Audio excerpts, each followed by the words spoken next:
بلکہ ایک نشست میں اس قرآن کو سنایا ہے فاتحہ سے لے کر ناس تک. انشاءاللہ صحیح معنی میں تو خوشی ان ہماری بچوں کو اس وقت ہوگی قیامت کے دن جب یہ اعلان ہو رہا ہوگا اقرا ورتق ورتل کما کنت ترتل فی الدنیا فإن منزلک عند آخر آیت تقرؤها. یہاں میرے بندے پڑھتا جا اور چڑھتا جا، پڑھتا جا اور چڑھتا جا، جہاں تو آخری آیت پڑھے گا وہاں تیرا آخری مقام ہوگا. صحیح معنی میں تو اس وقت خوشی ہوگی جس خوشی کو آج اللہ نے دنیا میں چھپایا ہے. ان کے لیے نہیں تو ہے ہی، ان کے والدین کے لیے ایسا تاج پہنایا جائے گا، ایسا تاج سورج کی روشنی جن کے سامنے مان پڑ جائے گی، اور ان کے خاندان کے وہ 10 آدمی جن پر جہنم واجب ہو چکی ہوگی. یہ کوئی جہنم واجب ہو چکی ہوگی، یہی حافظ قرآن ان کو ہاتھ پکڑ کر جنت میں لے جائے گا.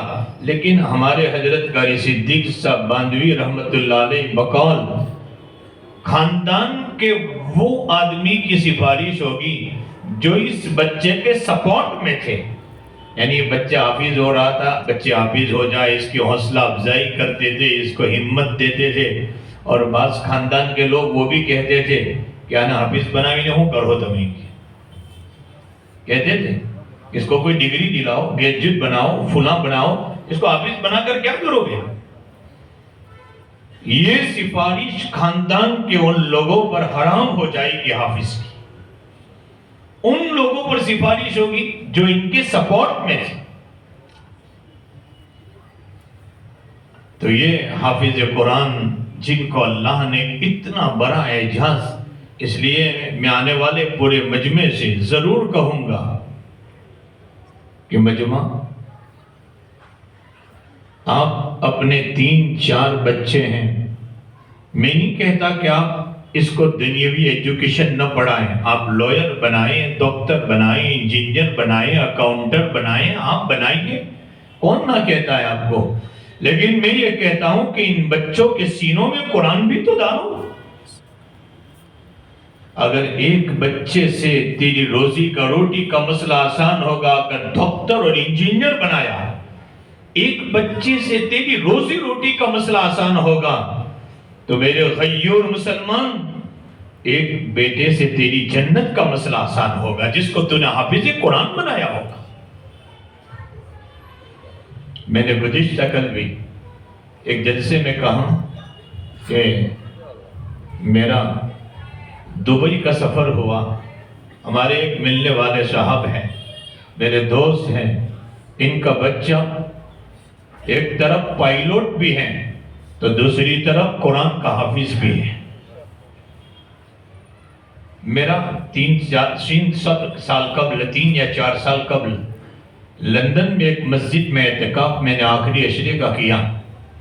وہاں ایک 27ویں روزے میں ایک پائلوٹ میری ملاقات کے لیے آئے اعتکاف میں. مجھے یہ کہا کہ مولانا فرانس کے ایئر لائنز میں پائلوٹ ہوں. میں نے اس سے کچھ باتیں پوچھی. اس میں نے کہا کہ میں پورے 27-26 روزے تک تو جاب پر تھا، عید کی بنیاد پر ایک ویک کی چھٹی لے کر آیا ہوں. میں نے پوچھا کہ اچھا آپ پائلٹ فلائٹ چلاتے چلاتے بھی حافظ جب ہو تو قرآن کی تلاوت کا اہتمام ہوتا ہے؟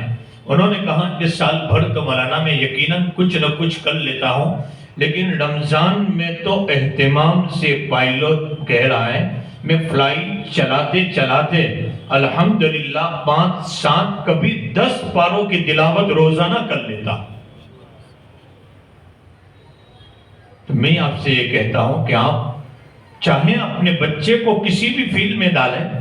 جیسے الحمدللہ یہاں مکتب کی تعلیم بھی ہے، یہ ایک سنگم ہے. نبی علیہ السلام کے جو مقاصد ہیں ان میں سے پہلا مقصد جو میں نے آیت پڑھی یتلو علیہم آیاتی، الحمدللہ یہاں یہ کام بھی ہو رہا ہے. مکاتب قرآنیہ بھی ہے، اس کے ماتحت کئی مکاتب مفتی صاحب نے کہا ماشاءاللہ چل رہے ہیں. اور وَيُعَلِّمُهُمُ الْكِتَابَ وَالْحِكْمَةَ، ماشاءاللہ یہ مقصد بھی یہاں پورا ہو رہا ہے. جو حضرت ابراہیم علیہ السلام نے کعبہ اللہ کے صحن میں دعا مانگی تھی، یہ ہمارے مکاتب قرآنیہ بھی اس کو معمولی نہ سمجھو، یہ سیرت ابراہیم کا حصہ ہے. حضرت ابراہیم علیہ السلام نے کعبۃ اللہ کے سائے میں جو دعا فرمائی تھی، اور وہ دعا قبول ہو چکی ہے، ہمیں قبول نہیں کروانی. ہم تو صرف اپنے بچوں کو قرآن سے جوڑیں، مکاتب سے جوڑیں، مدارس سے جوڑیں، تو حضرت ابراہیم علیہ السلام کی اس دعاؤں کے اندر ہم بھی اور ہماری اولاد اور ہمارا خاندان بھی شامل ہو جائے گا. حضرت ابراہیم علیہ السلام نے اللہ امتحان پر امتحان پر امتحان لیتے گئے، اور پھر ابراہیم علیہ السلام امتحانوں کی کامیابی پر دعائیں مانگ رہے ہیں. ابراہیم علیہ السلام نے 2 دعائیں مانگی، اللہ نے دونوں قبول فرمائی، اس لیے کہ رب خلیل دینے پر آیا ہے اور خلیل ابراہیم لینے پر آئے ہیں. اللہ دینے پر آئے ہیں اور خلیل اللہ لینے پر آئے ہیں. حضرت ابراہیم علیہ السلام نے دعا مانگی. کیا دعا مانگی؟ کام بن گیا اس امت کا. حضرت ابراہیم علیہ السلام نے دعا مانگی، تو دعا مانگی پہلی. حضرت ابراہیم علیہ السلام نے دعا مانگی، رب ہب لی من الصالحین، اے میرے رب مجھے صالحین میں سے کوئی اولاد عطا فرما. اللہ نے یہ دعا بھی قبول فرما لی. ابراہیم علیہ السلام نے دوسری دعا مانگی، ربنا فابعث فیہم رسولا منکم یتلو علیہم آیاتک ویعلمہم الکتاب والحکمت ویزکیہم. ابراہیم علیہ السلام نے دوسری دعا مانگی، اے میرے رب میری اولاد میں سے ایک رسول عطا فرما جو تیرے قرآن کی، تیرے کتاب کی آیتیں لوگوں کو پڑھ پڑھ کر سنائیں، ان کا تزکیہ بھی کریں. وَيُعَلِّمُكُمُ الْكِتَابَ وَالْحِكْمَةَ، ان کو کتاب کی اور حکمت کی باتیں بھی سکھائیں، معانی بھی سکھائیں. اللہ نے حضرت ابراہیم علیہ السلام کی دونوں دعائیں قبول کر لیں.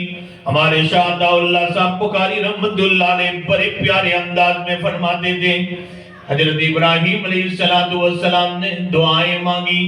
ایک تو زمزم والے حضرت اسماعیل مانگ لی، اور ایک حوض کوثر والے محمد رسول اللہ صلی اللہ علیہ وسلم مانگ لیے. اللہ نے دونوں دعائیں قبول فرما لی. ایک بیٹے کے ذریعے سے سرزمین مکہ میں زمزم کا چشمہ جاری فرما دیا، دوسرے بیٹے کے ذریعے سے سرزمین مکہ میں ہدایت کا چشمہ جاری فرما دیا. دونوں دعائیں اللہ نے قبول فرما لی. تو یہ الحمدللہ یہاں یہ مدرسہ نور الاسلام جو ہے، یہاں سب ہی مقاصد گویا پورے ہو رہے ہیں. تو اللہ تعالیٰ اس ادارے کو ترقی دے. تو میں یہ کہنا چاہتا تھا کہ ہم اپنی اولادوں کو قرآن سے جوڑیں، اس لیے کہ یہ قرآن ایک ایسا زندہ معجزہ ہے، زندہ معجزہ ہے. آپ دیکھیں سارے انبیاء کو اللہ نے معجزات تو دیے. حضرت موسیٰ علیہ السلام کو معجزہ دیا. حضرت موسیٰ کے پاس عصا تھا. موسیٰ کیا ہے یہ؟ کہا عصا، ڈال دو اسے. حضرت موسیٰ نے اس عصا کو ڈال دیا، یہ دوڑتا ہوا اژدہا بن گیا. اللہ کہہ رہے ہیں کہ موسیٰ اس کو پکڑو. حضرت موسیٰ علیہ السلام بشر تھے، انسان تھے، ڈر رہے ہیں. اللہ فرماتے خذھا ولا تخف، مت ڈریے موسیٰ، پکڑ لیجیے اس کو. حضرت موسیٰ علیہ السلام نے اس کو پکڑ لیا. اللہ فرماتے ہیں سنعیدها سیرتها الاولی، ہم اس کو واپس پہلی حالت پر لوٹا دیں گے. عجیب نکتہ علامہ رازی نے اس پر نقل کیا ہے، قلم پھوڑ دیا رازی نے، سیرتها الاولی، کیونکہ ظاہر سی بات ہے لکڑی تھی، لزدہاں بن گیا، واپس لکڑی بن گئی. اس آدمی کے دل میں خیال ہو کہ اس کی صورت تو واپس وہی ہو گئی، لیکن سیرت یعنی کہیں اس میں زہر کا اثر تو باقی نہیں ہوگا، نہیں کہیں زہر کا اثر تو باقی نہیں ہوگا. اللہ عجیب قرآن کی فصاحت تو دیکھیے. سیرت الاولی، مسا گھبرائیے نہیں، ہم اس کو واپس اسی سیرت پر لوٹانے والے ہیں. صرف صورت نہیں، جو سیرت تھی یعنی جیسی لکڑی تھی ویسی لکڑی ہو گئی. اس میں نہ زہر کا اثر ہے نہ ازدہے کا اثر ہے. معلوم یہ ہوتا ہے کہ یہ معجزہ حضرت موسیٰ علیہ السلام کو دیا. یہاں تو حضرت صالح علیہ السلام کے لیے اللہ نے پہاڑوں میں سے اونٹنی کو پیدا کیا. اللہ تعالیٰ نے حضرت یعقوب علیہ السلام کے چہرے پر جب حضرت یوسف کا کرتا ڈال دیا تو یہ بینائی لوٹ آئی. یہ معجزات تھے. حضرت عیسیٰ علیہ السلام قم بِإِذْنِ اللہ کہہ کر مردوں کو زندہ کر کے ان سے باتیں کرتے تھے. لیکن یہ سارے معجزات میں اگر آپ دیکھیں اشیاؤں کی یعنی چیزوں میں تغیر اور تبدل پیدا ہو رہا ہے. جتنے معجزات ہیں آپ دیکھ لیجئے، کہیں لکڑی ازدہا بن رہی ہے، کہیں تو اللہ اونٹنی پہاڑ سے پھاڑ کر اونٹنی کو نکال رہے ہیں. یہ ساری کی ساری تبدیلیاں اشیاؤں میں اور چیزوں میں ہو رہی ہے. اللہ کے نبی علیہ السلام کو بھی بقال علامہ سیوطی رحمت اللہ علیہ 300 معجزات دیے تھے، اور بقال امام بیہقی رحمت اللہ علیہ 1000 معجزات دیے تھے.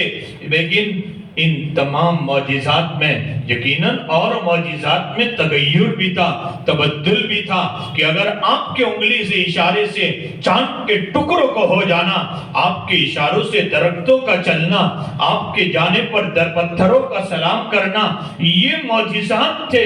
حضرت علی کی نماز امام طحاوی نے پیش فرمائی. حضرت علی کی نماز قضا ہو گئی اور سورج غروب ہو گیا.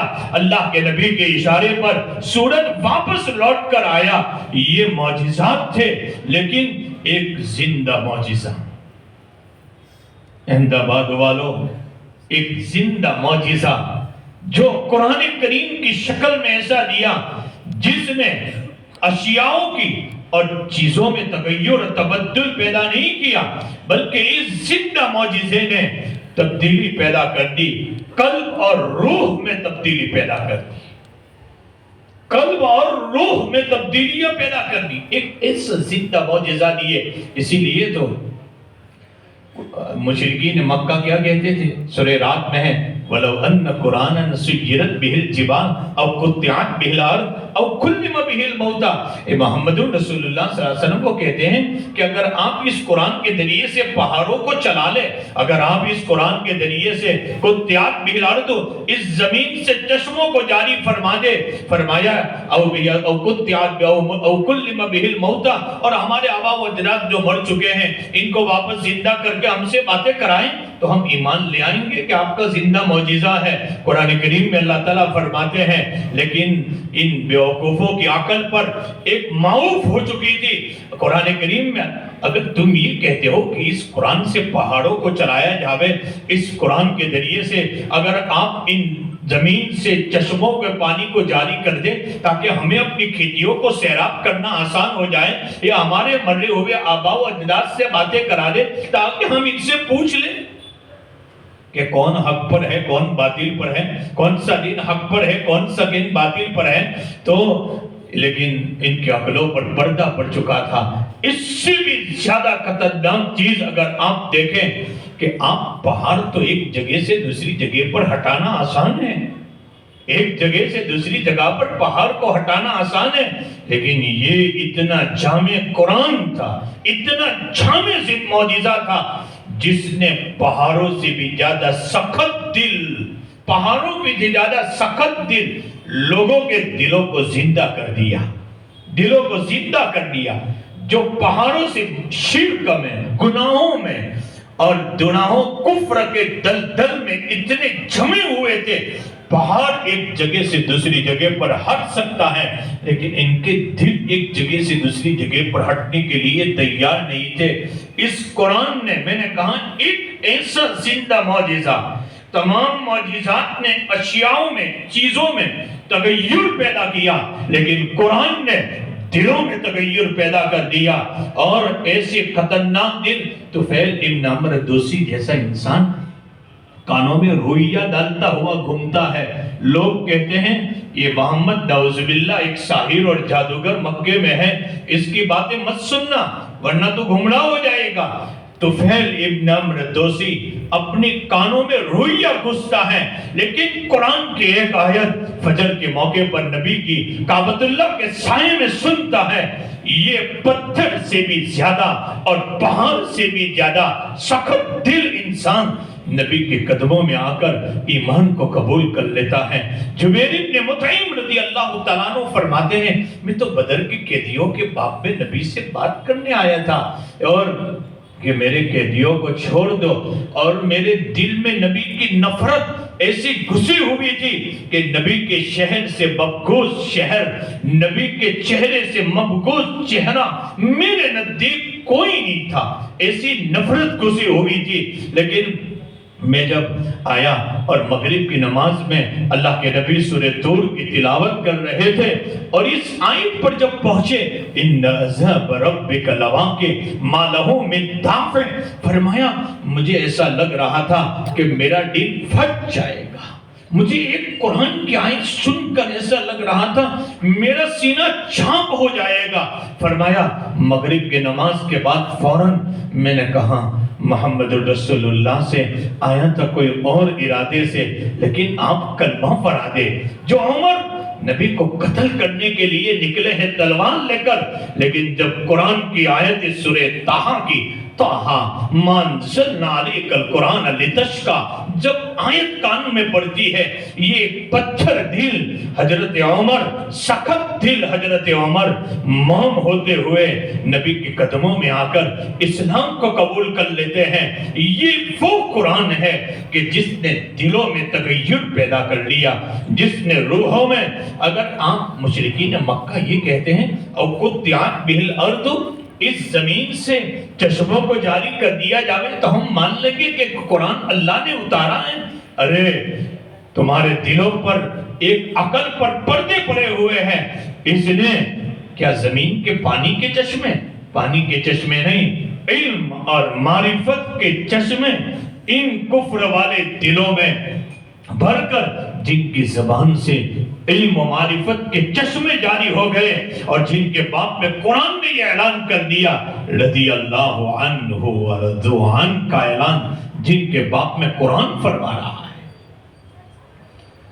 بلکہ انسان تو انسان، جس قرآن نے جناتوں کو بھی مرعوب کر دیا، جس قرآن نے جناتوں کو، اللہ کے حبیب علیہ السلام ایک مرتبہ رات میں حضرات صحابہ کا مجمع اس دور پر بیٹھا ہوا ہے اور میرے آقا یہ فرماتے ہیں کہ آج تو جناتوں کی جماعت جمع ہوئی ہے، مجھے ان کو قرآن سنانا ہے اور قرآن پڑھانا ہے، کون چلے گا میرے ساتھ؟ سارے لوگوں کے چہرے سر جھکے ہوئے ہیں۔ میرا نبی یوں فرماتا ہے کہ جس کے دل میں رائی کے دانے کے برابر بھی کینہ اور تکبر کا ایک ذرہ برابر، رائی کے دانے کے برابر بھی جس کے دل میں نہ ہو، وہ میرے ساتھ چلے گا۔ یہاں تک کہ عبداللہ ابن مسعود رضی اللہ تعالیٰ عنہ کھڑے ہوئے اور کہا کہ اللہ کے نبی میں چلوں؟ فرمایا ہاں میرا عبداللہ میرے ساتھ چلے گا۔ نبی جناتوں کے پاس قرآن پڑھانے جا رہے ہیں، قرآن سنانے جا رہے ہیں، اور جس قرآن نے ایسے سخت دل لوگوں کو جو آنکھ سے بنے ہوئے ہیں لیکن مرعوب کر کے نبی کے قدموں میں ڈال دیا، انسان تو انسان، یہ ایک ایسا معجزہ تھا حضرت عبداللہ ابن مسعود رضی اللہ تعالیٰ عنہ، اس لیے کہ ایسا حضرت عبداللہ ابن مسعود میں اتنا جھکاؤ تھا، اتنا جھکاؤ۔ علم کیا تھا؟ میرے نبی ہوں کرتے تھے فقیہ حاضر امت، میری امت کا فقیہ دیکھنا ہو تو عبداللہ ابن مسعود کو دیکھ لو۔ لیکن جو کام نبی کے چپل لے کر چل رہے ہیں، نبی کے نالین، نبی کے مسواک، نبی کی ساری چیزیں، اتنا تواضع تھا۔ اور آپ بخاری شریف میں جب اس روایت پر میں نے پہنچا، میں نے اپنے بچوں سے یوں فرمایا، اللہ کا نظام بھی کیسا ہے، اس اللہ کا نظام بھی کیسا ہے کہ جس وقت اللہ کے نبی کو پتا چلا کہ ابو جہل کو دو چھوٹے بچوں نے، جوان بچوں نے ابو جہل کو مار دیا ہے بدر میں، اللہ کے نبی فرماتے ہیں کون ہے کہ اس کی لاش کو میرے پاس لے کر آئے، یا تو کم از کم ایک ٹکڑا میرے پاس کاٹ کر لائے، مجھے یقین ہو جائے کہ ابو جہل مر چکا ہے۔ فرمایا کون ہے؟ صحابہ کا مجمع بیٹھا ہے۔ اللہ کے نبی کیا کہتے ہیں؟ فرمایا میری امت کا سب سے بڑا متکبر ابو جہل، اس کا فرمایا کہ دل کا ٹکڑا کاٹنے کے لیے میری امت کا سب سے زیادہ متواضع جو ہے عبداللہ ابن مسعود ہے، فرمایا وہ لینے کے لیے جائیں گے۔ عبداللہ ابن مسعود جس وقت ابو جہل کے پاس گئے، یہ آخری سانسیں لے رہا تھا، اور عبداللہ ابن مسعود سے کہتا ہے کہ عبداللہ جاؤ نبی سے کہنا کہ میں جا تو رہا ہوں دنیا سے، لیکن جتنی دشمنی دنیا میں تھی اس سے زیادہ دشمنی لے کر جا رہا ہوں۔ اور آگے فرمایا کہ جس وقت ہمارے موت کے بعد مقتولین کے سر جب رکھے جائیں میدان میں، تو میرا سر ذرا نیچے سے کاٹ عبداللہ، تاکہ مقتولین کے جو سر رکھے جائیں، اس میں بھی میں چاہتا ہوں موت کے بعد میرا سر سب سے اوپر رہے۔ یہ ابو جہل کا آخری جملہ تھا۔ میرے نبی کے پاس آ کر عبداللہ ابن مسعود نے جب یہ بات سنائی، اللہ کے نبی نے اچھی بات فرمائی، فرمایا میری امت کا فرعون حضرت موسیٰ کے زمان کے فرعون سے بھی بڑا متکبر تھا۔ فرمایا موسیٰ کے زمانے کا فرعون موت کے وقت کہتا ہے رب موسیٰ و ہارون، لیکن میری امت کا فرعون موت کے وقت یہ کہتا ہے جا تیرے نبی سے کہنا جتنی دشمنی زندگی میں تھی اس سے بھی زیادہ دشمنی لے کر جا رہا ہوں۔ بہرحال اللہ کے نبی علیہ السلام عبداللہ ابن مسعود کو لے کر جناتوں کے پاس پہنچے، عبداللہ ابن مسعود کے ساتھ۔ عبداللہ ابن مسعود کو کہا کہ عبداللہ تم یہیں کھڑے رہنا، میں ایک نشان لگا لیتا ہوں، اس نشان سے ایک قدم بھی آگے مت بڑھنا، اسی گول کنڈارے میں اور گول چوکور میں تم رہنا۔ یہاں تک کہ نبی آگے چلے، ایک گھاٹی میں گئے، یہاں تک کہ عبداللہ ابن مسعود فرماتے ہیں میں دیکھتا ہوں کہ گدھوں کی طرح جانوروں میں ایک تیزی کے ساتھ لوگ جھوک در جھوک میں نے دیکھا، کوئی پہاڑوں سے اتر رہے ہیں، کوئی بادلوں کی طرح ٹکڑیوں کی اور جماعتوں کے ساتھ ایک بادل جیسی جماعتیں جا رہی ہے۔ یہاں تک کہ میں نے شور و غل کی آواز بھی سنی، مجھے ٹینشن ہوا میرے نبی کے باب میں کہ میرے نبی کو کوئی تکلیف تو نہیں پہنچا دے گا۔ یہاں تک کہ اللہ کے نبی علیہ السلام جناتوں کو قرآن سنا کر اور سمجھا کر تشریف لائے۔ عبداللہ تم سو گئی تھی رات بھر؟ فرمایا اللہ کے نبی نہیں سویا، میں تو کھڑا تھا، مجھے آپ کی فکر لاحق ہو رہی تھی، لیکن میں نے جب ڈنڈے کی آواز سنی کہ آپ لاٹھی آواز دے کر یہ کہتے تھے کہ بیٹھ جا، مجھے اطمینان ہو گیا کہ نبی کا غلبہ ہے۔ یہاں تک کہ اللہ کے نبی علیہ السلام نے کہا عبداللہ اگر تو ایک بالش بھی باہر آ جاتا ہو سکتا ہے کہ تجھے کوئی نقصان پہنچا دیتا۔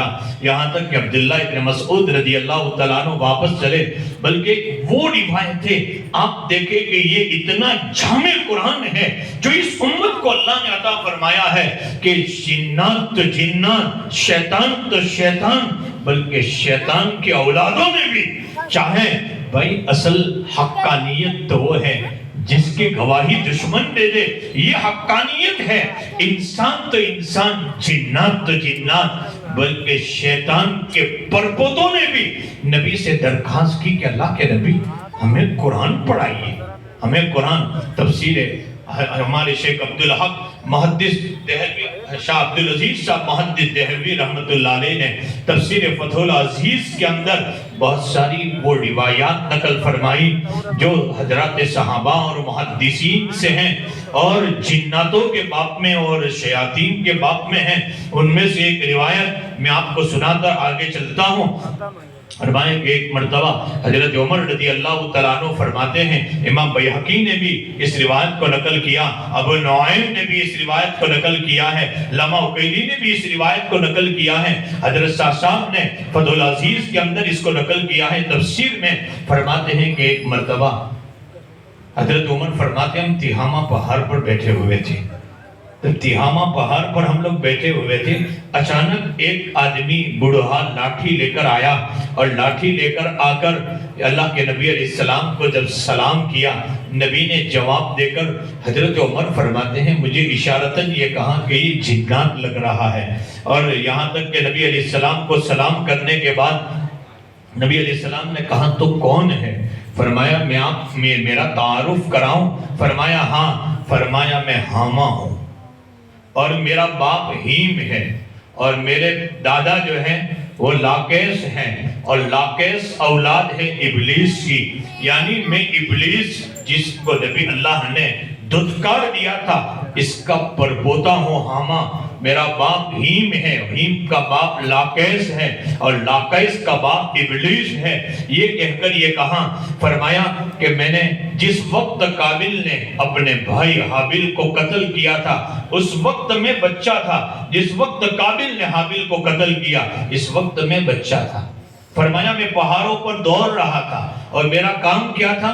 فرمایا ہسبینڈ وائف میں، رشتہ داروں میں خیالات ڈال کر ٹور کروانا، یہ میرا کام تھا، اور میں جس وقت قابل نے حابیل کو قتل کیا میں بچہ تھا لیکن سمجھدار تھا اس وقت۔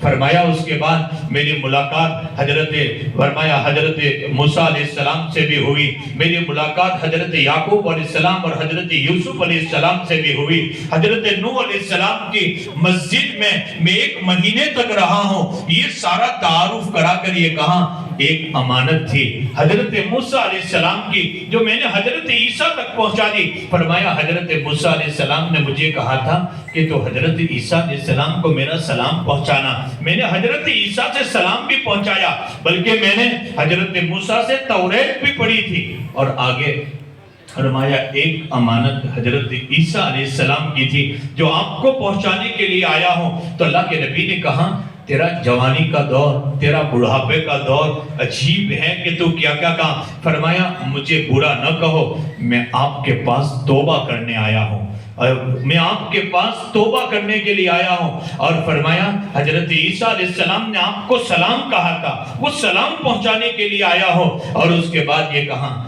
مجھے اس پر میں نے یہ روایت پیش کی، میں آپ سے منت و سماجت کرتا ہوں، مجھے قرآن کی بات صورتیں پڑھائیے، مجھے قرآن کا بات حصہ سکھائیے، یہ ایک ایسا کلام ہے، یہ کون کہہ رہا ہے؟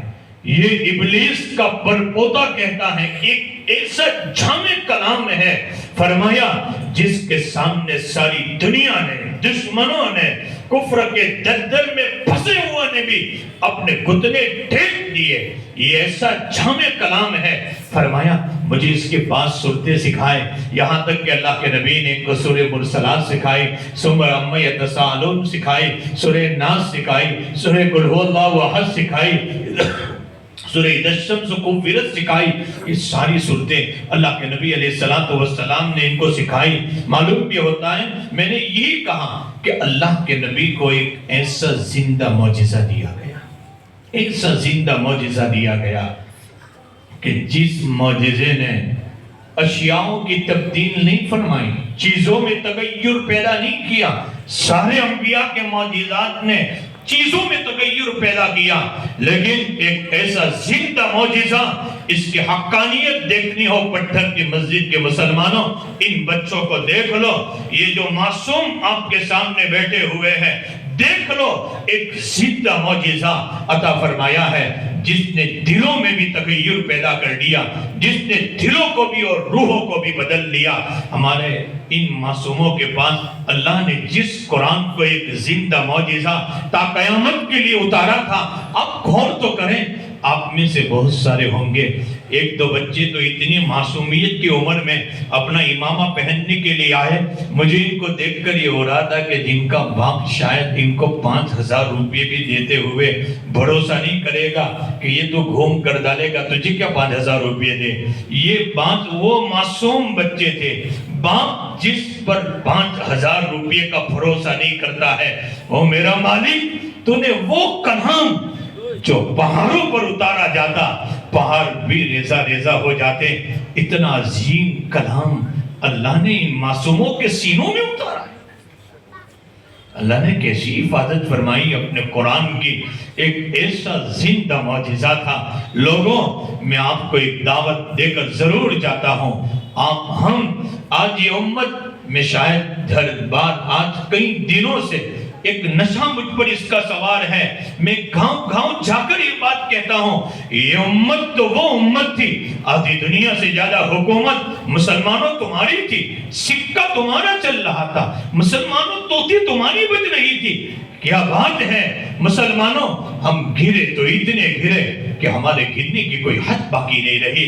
آج تیری حیثیت دنیا میں پانی پر بہنے والے ایک تنکے سے بھی زیادہ خطرناک ہو چکی ہے۔ مسلمان، تیری کوئی حیثیت نہیں، تیری کوئی عزت نہیں، تیرا کوئی مقام نہیں، اس لیے کہ یقین کے ساتھ جب سے اس امت نے قرآن سے اپنا رشتہ توڑا ہے، معاف کرنا، قرآن سے اپنا رشتہ توڑا ہے اس امت نے، تب سے یہ امت اتنی ٹوٹی ہے، اس کے ٹوٹنے کی کوئی حد باقی نہیں رہی۔ ورنہ جب تک یہ امت قرآن سے اپنا رشتہ جوڑے ہوئے تھی، انسان تو انسان، جنات تو جنات، بلکہ سمندر، بلکہ جنگلوں کے جانور اور درند اور چرند یہ تمہارے غلام بنے ہوئے تھے جب تک تم نے قرآن کی غلامی اختیار کی تھی۔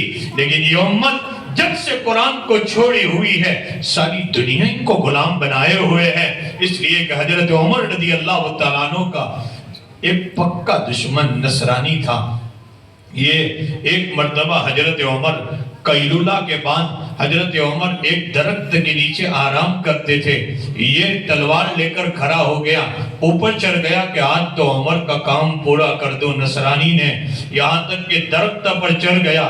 حضرت عمر چکشت لگا کر اس درخت کے نیچے قیلولہ کے لیے آئے، یہ ٹاک میں تھا کیسے حضرت عمر کو قتل کر دوں، اور اتنے میں دیکھا شیر آ رہا ہے سامنے سے، یہ اور چونک گیا، عمر سوئے ہیں، شیر آ رہا ہے، شیر نے آ کر بیٹھ کر حضرت عمر کے تلووں کو چاٹنے لگا، حضرت عمر کے تلووں کو چاٹ رہا ہے تاکہ تھوڑا آرام ملے اور عمر تھوڑے سو جائے جو رات بھر امت کی فکروں میں دوڑتے ہیں۔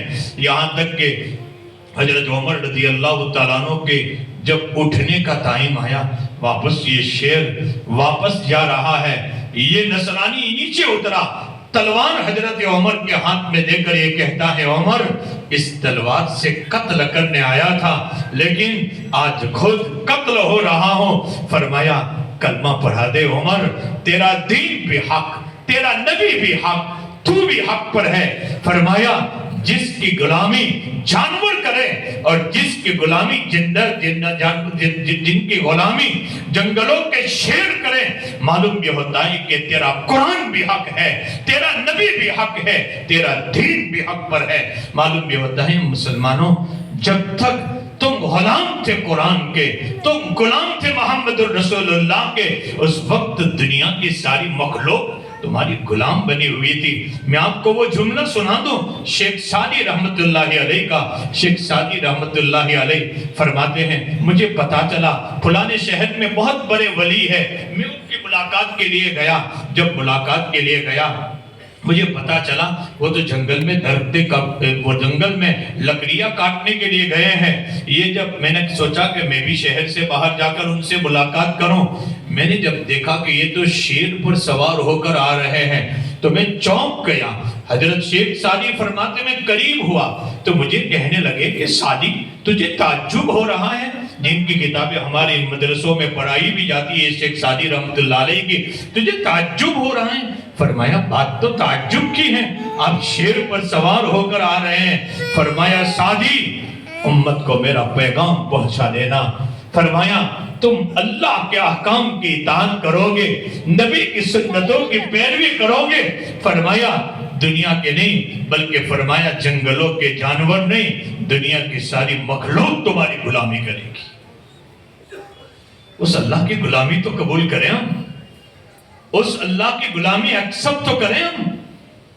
آج یہ انسان طوطا تو اتنا، میرے بھائیوں میرے بزرگوں، آج حالات آپ دیکھ رہے ہیں، روز مرہ ہماری طرف سے ارتداد کے ایک ہواؤں کی صرف فضائیں چلائی جا رہی ہے۔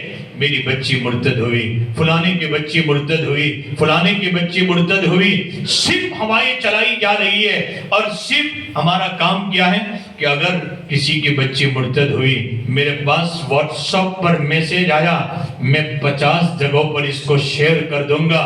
میں غیور مسلمان، کسی کے بیٹے مرتد ہوئی، کیا تو 50 جگہ پر اس کو شائع کرنا ہے؟ تو 50 جگہ پر اس کو شائع کرنا، تیرے رات کی نیند حرام ہو جانی چاہیے۔ ہمارے حکیم الامت حضرت تھانوی رحمت اللہ علیہ کو پتہ چلا فلانے شہر میں ارتداد پھیل رہا ہے۔ حضرت تھانوی فرماتے ہیں اللہ کی قسم اشرف علی کو کھانا اندر نہیں جا رہا ہے، اشرف علی کو پانی اندر نہیں جا رہا ہے، فلانے شہر میں ارتداد کی ہوائیں پھیل رہی ہے۔ غیور مسلمان، صرف میرا کام ہے کہ 100 جگہ پر واٹس ایپ پر میسج بھیج دو۔ تیری اسلامی خیانت یہ تھی تو مصلی بچھا دیتا اور دلوں کا مالک اس رب سے 2 رکعت پڑھ کر سجدے میں کہتا یا مالک دلوں کا مالک تو ہے، یہ کسی کی بچی ہے، یہ میری بھی تو بچی ہے، میری مسلمان بہن ہے، یہ اسلام چھوڑ چکی ہے، اے اللہ تو اس کے دل میں اسلام کی چاشنی پیدا کر دے، وہ رب اس کے اوپر قادر ہے۔ میں 200 جگہ پر اس میسج کو شیئر کروں، اتنی دیر تو مصلی پر بیٹھ کر کسی کی اولاد کے لیے رو لیتا۔ ضرورت تو اس کی، آج مسلمان شادیوں میں لاکھوں کروڑوں روپے خرچ کر رہا ہے، لاکھوں کروڑ روپے۔ اذان ابھی تک تو لاکھوں کی بات تھی، ابھی کچھ شادیوں میں اللہ کے گھر میں بیٹھ کر کہہ رہا ہوں، ایک شادی میں رپورٹ جو آ رہا ہے، اور وہ بھی سنایا نہیں، 5 کروڑ روپے، 10 کروڑ روپے۔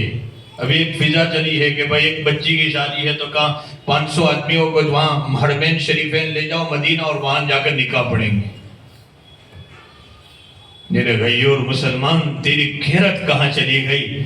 کاش کہ اس 5-10 کروڑ سے میری کتنی بچیوں کا ایمان محفوظ ہو جاتا، تو ایک اسلامک اسکول قائم کر دیتا 5 کروڑ سے، ایک نہیں 500 بچیوں کا ایمان محفوظ ہو جاتا۔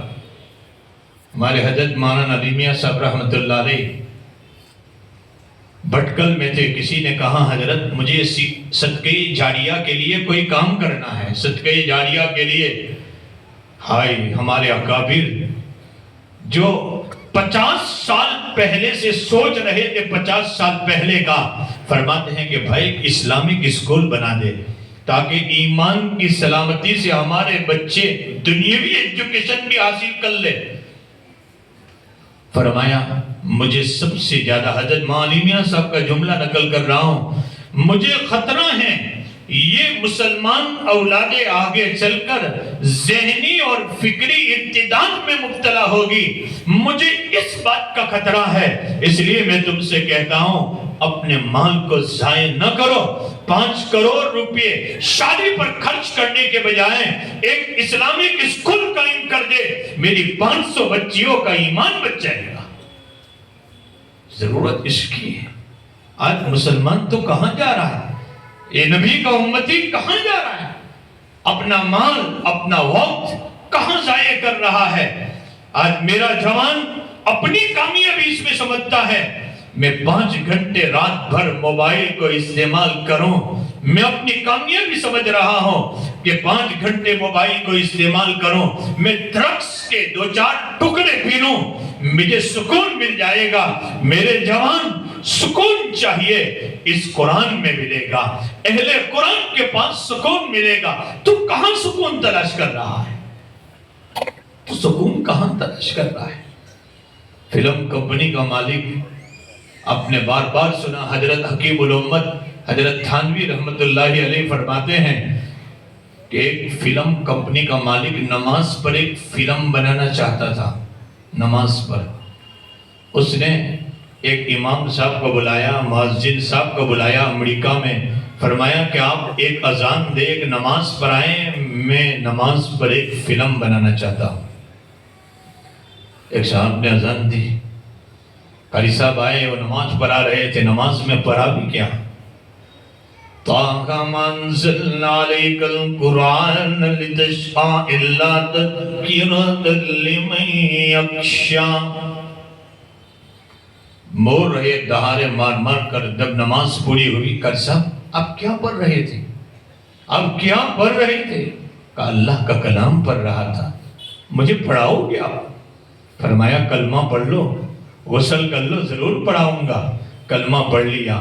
فلم کمپنی کا مالک جس کو ایک فلم بنانے پر لاکھوں ڈالر ملتے تھے، فوراً ایمان قبول کر لیا، قاری صاحب سے قرآن پڑھنا شروع کر لیا۔ لوگ اور اخباروں میں یہ چیز شائع ہوئی تھی، ہمارے حضرت تھانوی نے بھی جگہ جگہ پر اس کو نقل کیا ہے۔ لوگ کہنے لگے اس کو بیوقوف، لاکھوں ڈالر کی پراپرٹی ضائع کر دی۔ اس کا جملہ مجھے سنانا ہے، میرے جوان بچوں اور جوان بچیوں، مجھے وہ جملہ سنانا ہے۔ اس کا جو جملہ تھا، فرمایا میں کروڑوں کا مالک ہوں، میرے دل میں سکون نہیں ہے۔ فرمایا آج میں نے قاری صاحب سے جو قرآن پڑھا اور سنا، میں نے میرے دل کو وہ سکون ملا، میری زندگی کے 50 سال میں کبھی ایسا سکون نہیں ملا جو میں نے قاری صاحب سے قرآن سننے پر میں نے سکون محسوس کیا۔ اور یہ تو قرآن کہہ رہا ہے، تو کہاں سکون تلاش کر رہا ہے؟ کہ دنیا کے میوزکوں میں یہ لذت ہے؟ سن لو کان کھول کر، دنیا کے میوزکوں میں اور گانوں میں اور دنیا کی ناچتی قوموں میں لذت تو ملے گی تمہیں، لیکن سکون کبھی نہیں ملے گا۔ سکون تم جانتے ہو کس کو کہتے ہیں؟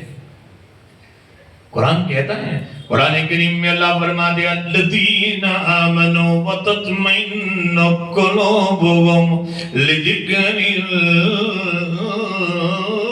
اللہ الا بذکر اللہ تطمئن القلوب۔ جو ایمان لائے گا اس کو دلوں کو اللہ اطمینان سے بھر دیں گے۔ سن لو، اللہ فرماتے ہیں اللہ بذکر اللہ تطمئن القلوب، اللہ کی یادوں سے دلوں کو اطمینان ملا کرتا ہے، اللہ کی یادوں سے دلوں کو اطمینان ملا کرتا ہے۔ کہاں گئے وہ غیور مسلمانوں؟ جنون مصری رحمت اللہ علیہ فرماتے ہیں میں شرابی بھی تھا، میں کبابی بھی تھا، میں درگی بھی تھا، لیکن جب میں نے ایک مرتبہ ایک قاری صاحب کی زبان سے قرآن کی آیت سن لی، الذین آمنوا الم یأن للذین آمنوا ولم یخشع قلوبهم لذکر اللہ، ایمان والوں کے لیے وہ وقت کب آئے گا ان کے قلوب اللہ کی یادوں سے رونے لگے اور گر گرانے لگے۔ میں نے شراب بھی چھوڑ دی، میں نے کباب بھی چھوڑ لیا، میں نے ساری چیزیں چھوڑ کر اللہ کے ولیوں میں اللہ نے مجھے شامل کر لیا۔ معلوم بھی ہوتا ہے جو قرآن سے اپنے آپ کو لگائے گا، آپ جانتے ہیں کہ دور تھا مسلمانوں جس وقت شراب کا بھی دور عام تھا، زیناکاری کا دور عام تھا، تمام چیزوں کا دور عام تھا، یہاں تک کہ عورتوں کی عزتیں بازاروں میں بیچی جا رہی تھی، عورتوں کی عزتیں بازاروں میں بیچی جا رہی تھی، عورتوں سے زنا کرنا کمال سمجھا جاتا تھا۔ لیکن جب اللہ نے محمد الرسول اللہ کو بھیج کر قرآن کی یہ دولت عطا فرمائی، ان ھذا القرآن یہدی للتی ہی اقوم، یہ قرآن جب اترا ہے، حضرت فاطمہ رضی اللہ تعالیٰ عنہ فرماتی ہے جہاں عزت و بازار میں عورتوں کی بیچی جاتی تھی، لیکن جب قرآن کی تعلیم آئی ان ھذا القرآن یہدی للتی ہی اقوام، عورتوں کی عزت کا مقام وہ بڑھ گیا۔ حضرت فاطمہ رضی اللہ تعالیٰ عنہ موت کے وقت یہ وصیت کر رہی ہے میرا جنازہ لاٹ میں اٹھا لینا، میں نہیں چاہتی کہ میرے جنازے کے اوپر بھی کسی کی نگاہ پڑے، اس لیے کہ آج تک میرے چہرے پر مصطفیٰ اور مرتضیٰ کے علاوہ کسی کی نگاہ نہیں پڑی ہے، یعنی پڑی ہے تو علی مرتضیٰ یا تو محمد مصطفیٰ کی نگاہ پڑی ہے۔ ان ھذا القرآن یہدی للتی ہی اقوم، یہ قرآن وہ ہے غریبوں کو امیر بنا دیا، غلاموں کو آقا بنا دیا۔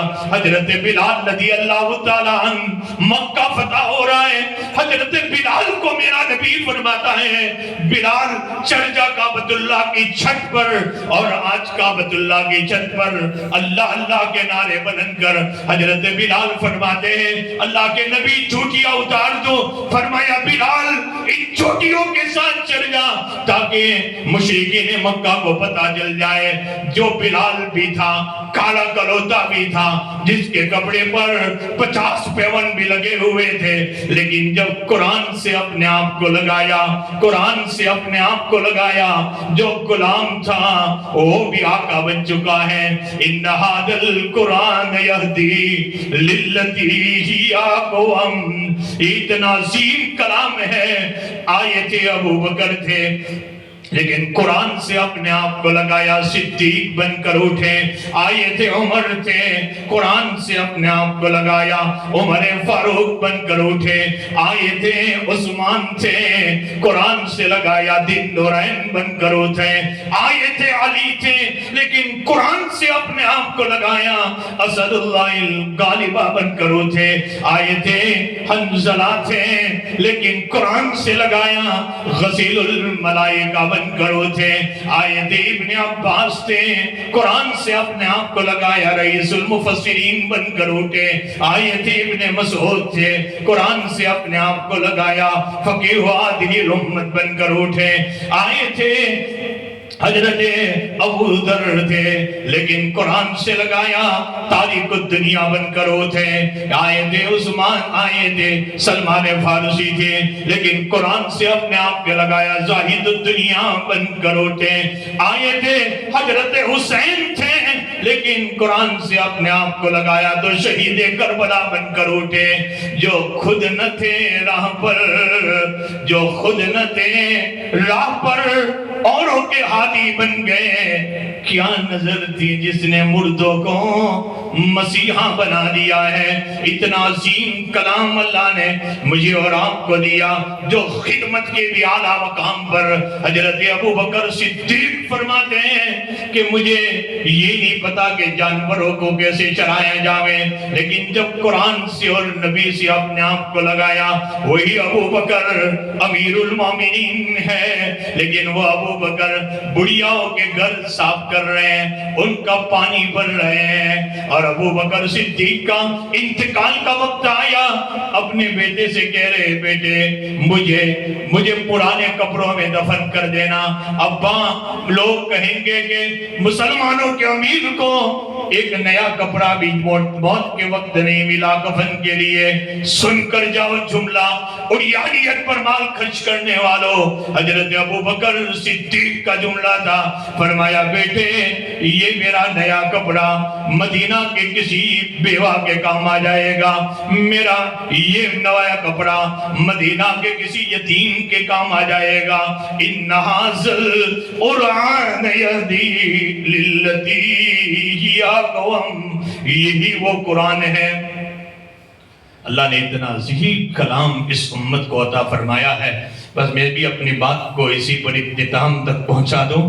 مجھے بس شروع سے یہی، پھر آخر میں لوگوں آج یہ امت گرتی اس کے گرنے کی کوئی حد باقی نہیں رہی۔ کوئی گھبرانے کی ضرورت نہیں ہے، مایوس ہونے کی ضرورت نہیں ہے۔ جس کا خدا رحمان ہو، جس کا خدا رحیم ہو وہ مسلمان کبھی مایوس ہو سکتا ہے؟ وہ مسلمان کبھی مایوس ہو سکتا ہے؟ مسلمانوں مایوس ہونے کی ضرورت نہیں ہے، خود اپنے آپ کو، اپنے اولادوں کو تعلیم میں لگائے، دینی تعلیم میں بھی، دنیاوی ایجوکیشن میں بھی۔ آج ہماری اولادیں دونوں سے محروم ہیں۔ معاف کرنا، میرے مسلمان بچے نے اپنی کامیابی اس میں سمجھ لی کہ بس موبائل پر 5 گھنٹے اپنے آپ کو ضائع کروں۔ لوگوں، اس سے اپنے آپ کو بچائیں۔ اور آخری بات 2 منٹ کی عرض کر دوں، اپنے اولادوں کی تربیت فرمائیں، اپنے اولادوں کی تربیت فرمائیں۔ میری بیٹی اگر 1.5 لاکھ کا موبائل گھر میں لے کر آئی، باپ کہتا ہے کہ میری بیٹی کو تو اس کی سہیلی نے گفٹ دیا ہے، گفٹ دیا ہے۔ اور بیٹی 1.5 لاکھ کا موبائل، 1 لاکھ کا موبائل۔ میرا بیٹا بہترین بائک لے کر آ گیا، بیٹی کہاں سے لائے؟ ابا میں نے تو فلانے شیئر مارکیٹ میں 1 لاکھ روپے جیت لیے، میں بائک لے کر آیا۔ 5 دن پہلے کا واقعہ، ایک والد سنا رہے تھے، مولانا میں تو خوش ہو گیا۔ 2 دن کے بعد پولیس میرے گھر پر آئی تو پتا چلا کہ یہ تو کسی کی بائک چور کر لایا تھا۔ باپ تحقیق تو کرے، تحقیقی مزاج ختم ہو گیا۔ دنیاوی معاملے میں بات میں نے کہا 2 منٹ، قرآن کا اصول بتلا رہا ہوں، قرآن کا اصول۔ میری اولادیں گھر میں کوئی نئی چیز لے کر آئیں، ان سب کی ذمہ داری ہے۔ میری جوان اولادوں کو ضائع نہ کریں، ان کی محبتوں میں ان کی زندگیوں کو ضائع نہ کریں آپ۔ قرآن کا اصول کیا ہے؟ حضرت زکریا علیہ السلام داخل ہو رہے ہیں کہاں؟ حضرت مریم علیہ السلام کے پاس۔ کہاں جا رہے ہیں؟ حضرت مریم علیہ السلام کے پاس گئے، دیکھا نئی چیز کے پھل فروٹ کہاں سے آئے، کون ہے؟ حضرت مریم علیہ السلام۔ کون داخل ہو رہے ہیں؟ حضرت زکریا علیہ السلام۔ دیکھا مریم یہ پھل فروٹ کہاں سے آیا؟ کلما دخل علی زکریا المحراب وجد عندها رزقا قال یا مریم انا لک ھذا قالت هو من عند اللہ۔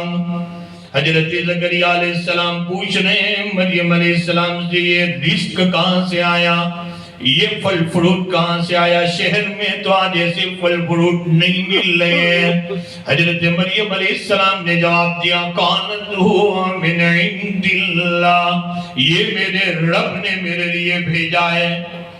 یہ قرآن اصول بتلا رہا ہے کہ اگر آپ کے اولاد کے پاس کوئی نئی چیز دیکھو تو حضرت زکریا علیہ السلام نے نئی چیز دیکھ کر حضرت مریم علیہ السلام سے جو سوال کیا، آپ بھی اپنے اولادوں سے پوچھو اپنے اولادوں سے۔ ہمارے اولادوں کو ضائع نہ کرو، یہ قیمتی سرمایہ ہے، یہ قیمتی۔ اور ان کو بھیجو ان مدارس میں، بھیجو مکاتب میں۔ یہ ہمارے مکاتب شانتی کا پیغام دیتے ہیں، ملک سے وفاداری سکھاتے ہیں۔ آج دنیا اس پر کوئی بھی نکاح لگائے، لیکن دنیا کے پولیس تک یہ پیغام پہنچا دو، انہی مکاتب سے ملک کی وفاداری سکھائی جاتی ہے۔ ان کو پہنچا دو یہ پیغام یہی مدارس سے جس نے اس ملک کو آزاد کیا ہے، یہی مدارس کی تعلیم تھی۔ تو ہمیں ضرورت ہے ہم اپنے اولادوں کو ان مدارس کے ساتھ اور مکاتب کے ساتھ جوڑیں۔ پہلے ان کو مسلمان بناؤ، ان مدارس سے جوڑ کر پھر دنیا کے کسی بھی فیلڈ میں بھیجو۔ انشاءاللہ تعالی یہ گناہوں کے بھور میں تو پھنس سکتے ہیں، لیکن ایمان کا سودا جب مکاتب کی تعلیم صحیح معنی میں لی ہوگی یا ان کے سینوں میں قرآن ہوگا، یہ دنیا میں گناہوں کے بھون میں پھنس سکتے ہیں لیکن کبھی بھی ایمان کا سودا نہیں کریں گے۔ اللہ ہم سب کو قبول فرمائے، اس مجلس کو قبول فرمائے، اللہ ہم سب کے بیٹھنے کو قبول فرمائے، اللہ اس مدرسے کو قبول فرمائے۔ اسی پر اپنی بات کو ختم کروں۔ وآخر دعوانا الحمدللہ رب العالمین۔